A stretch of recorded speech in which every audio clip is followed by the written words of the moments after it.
Na na na na na na na na na na na na na na na Ant-Man. Na na na na na na na na na na na na na na Ant-Man. Ant-Man. Ant-Man and the Wasp. Ant-Man and the Wasp was one word. Delightful. It was I think of all the Marvel movies so far that it might be the funniest. And it really shows in the movie. The plot, there's only a few things that we really need to say to describe the plot, and that it is basically, I don't know if it's from a specific comic book, but it is a comic book plot. And not like the end of the world is gonna come type plot, but more like here's a superhero, he's got some problems, here's some other things going on. It's like a couple comic books kind of squashed into one because it's one movie and there's a lot of stuff going on. But it was an improvement on the first Ant-Man movie.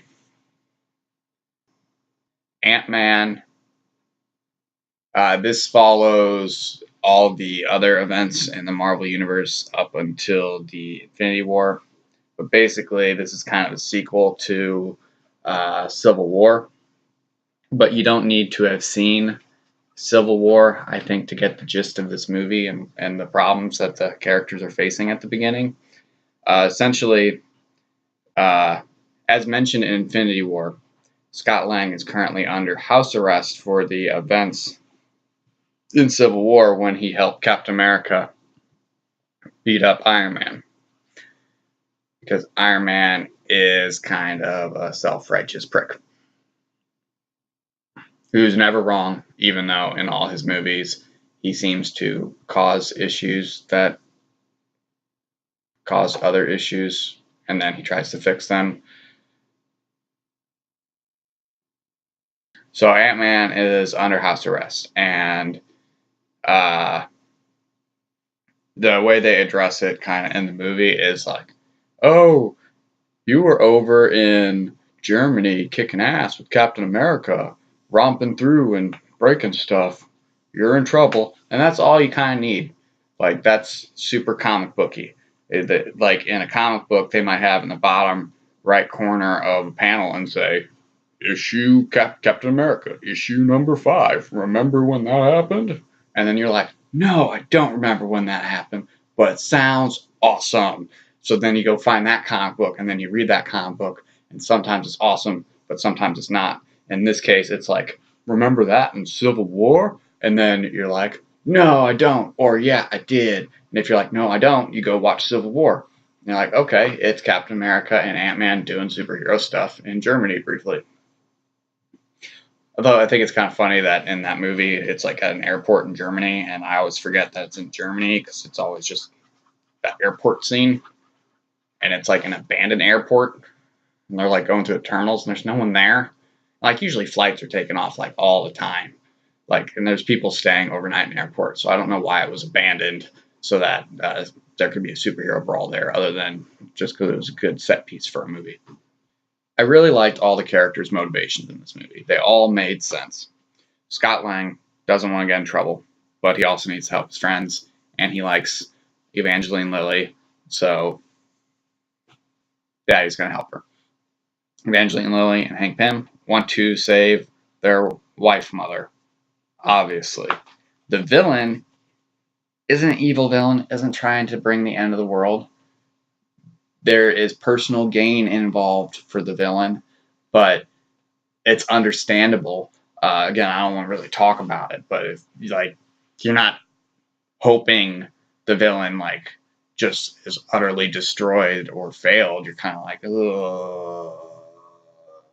The only problem is the villain's plan involves possibly removing the chance to save Janet Van Dyne from the quantum realm. So that's the crux of the smashing together of the superpowers. That's why they do it. So Paul Rudd is under house arrest, and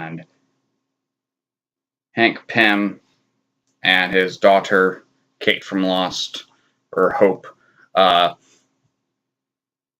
they're super mad at him because he kind of went to Germany to kick ass with Captain America without their permission, and he took their suit, and then he got in trouble. So then all of a sudden, everyone knows that they're all working together or whatever, and they like might have taken the suit or whatever away, and that's like Hank Pym does not like that, and he's super mad.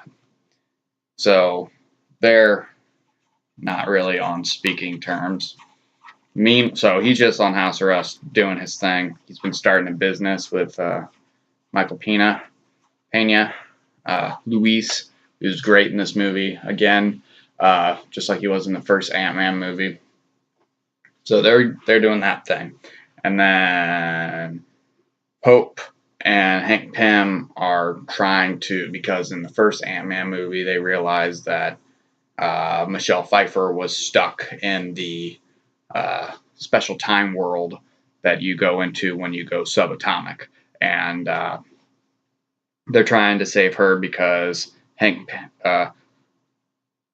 Scott Lang, Paul Rudd, came back from the quantum super small time world, so they think that they can bring her back from the super small time world too if she's living and okay in there.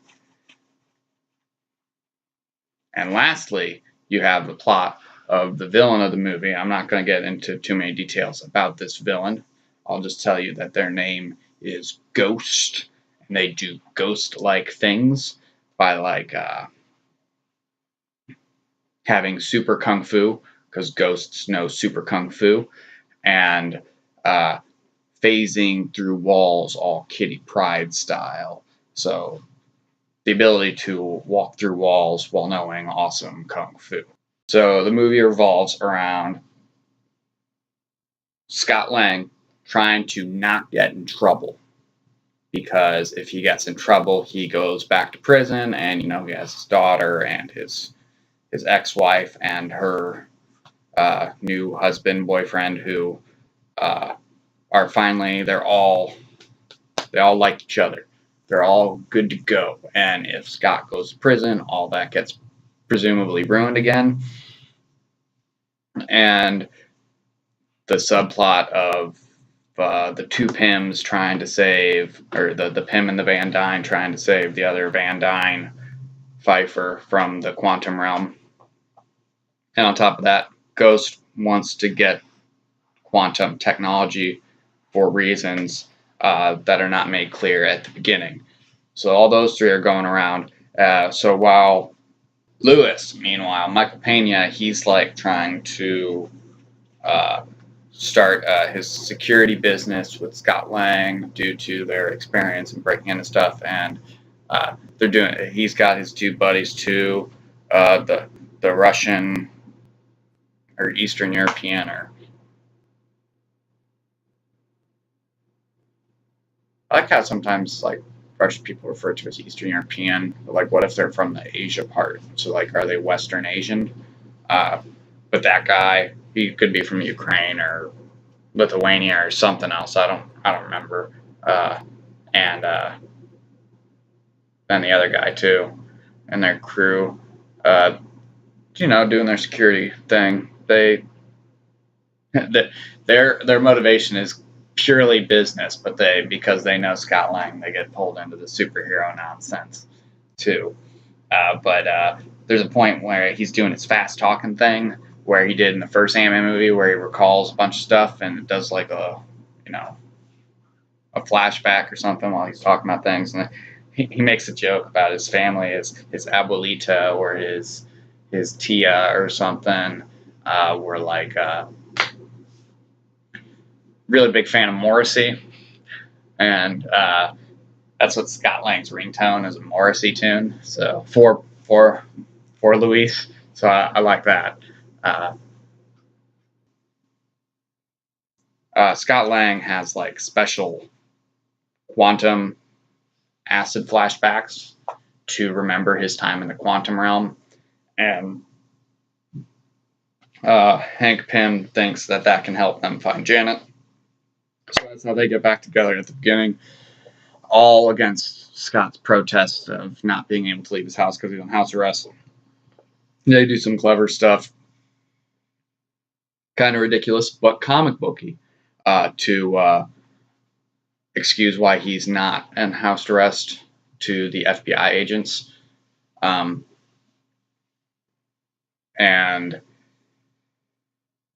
so they need quantum technology, so that's how they also bring in another villain, and another great performance by Walton Goggins, who's just great in everything he does.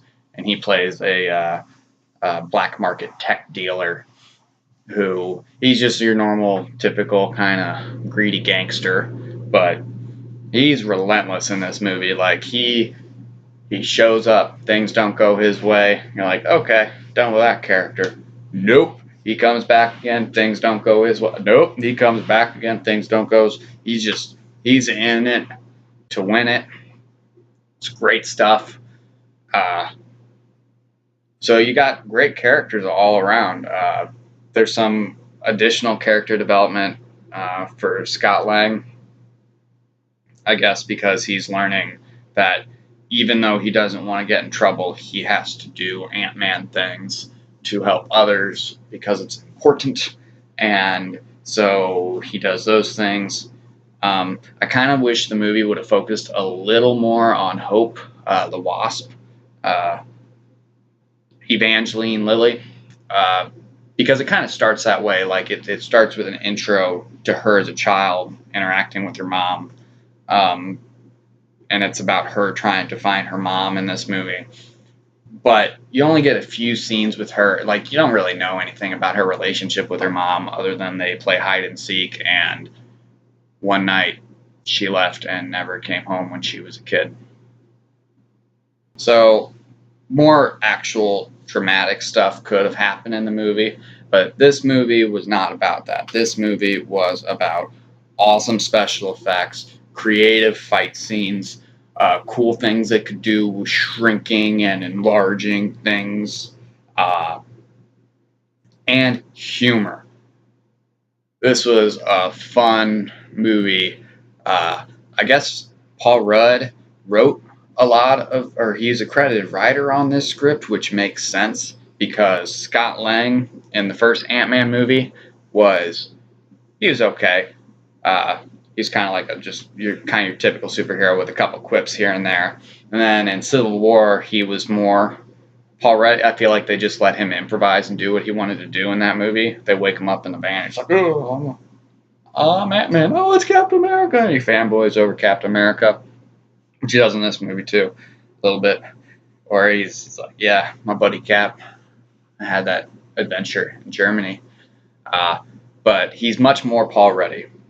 And it shows, and there's a lot of great humor involving that. It's the other thing this movie does. It sets up jokes. Maybe too many times, because I was watching the movie and I was like, oh man, that joke just paid off that they set up earlier on in the movie. That's amazing. And then immediately after, another joke paid off. And I'm like, oh man, that's great. And then a third joke paid off. I'm like, okay, maybe they did a little bit too much. Like they were reading from the Curb Your Enthusiasm handbook or something, where all these awkward things happen at the beginning and then they all awkwardly come together at the end, except this is an hour-and-a-half movie and it was happening throughout the movie constantly. But it was good. Yeah, the effects were awesome. They do some great fight scenes, teaming up with the Wasp, who's basically Ant-Man with wings and blasters, and Ant-Man. They fight together. They do some cool kung fu, all while fighting this enemy who can phase through walls. So there's like a lot of really cool stuff with that, where they punch, then things happen, it's going through wall, not there anymore. Just all sorts of stuff. Good stuff. Yeah, the tone of this movie was it's a comic book. Turn your brain off, laugh, look at the cool things, have fun.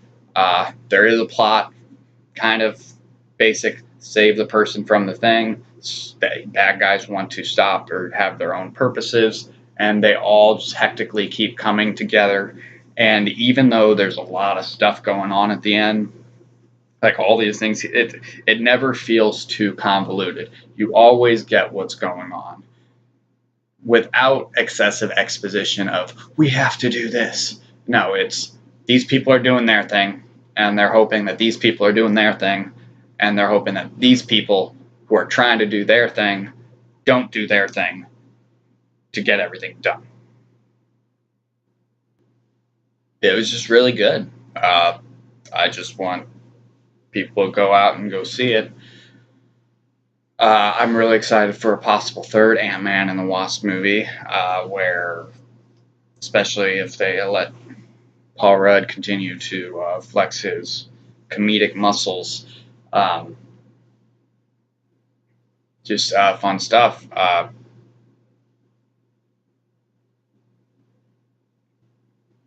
Can't really talk much about it. I don't want to ruin the jokes or the payoffs or the plot details. Ant-Man and the Wasp was really good. It's worth your time. It's funny, entertaining, great special effects, great visuals. Those are probably the same thing. It's like going on a picnic and not having to deal with any ants. It's 5 antless picnics out of 5. That seems like a lot of picnics. I don't know if people still go on picnics. I don't know if I've ever been on a picnic. I've gone camping. I've eaten outside. I've eaten outside on a blanket, but it wasn't really a picnic. It's a baseball game.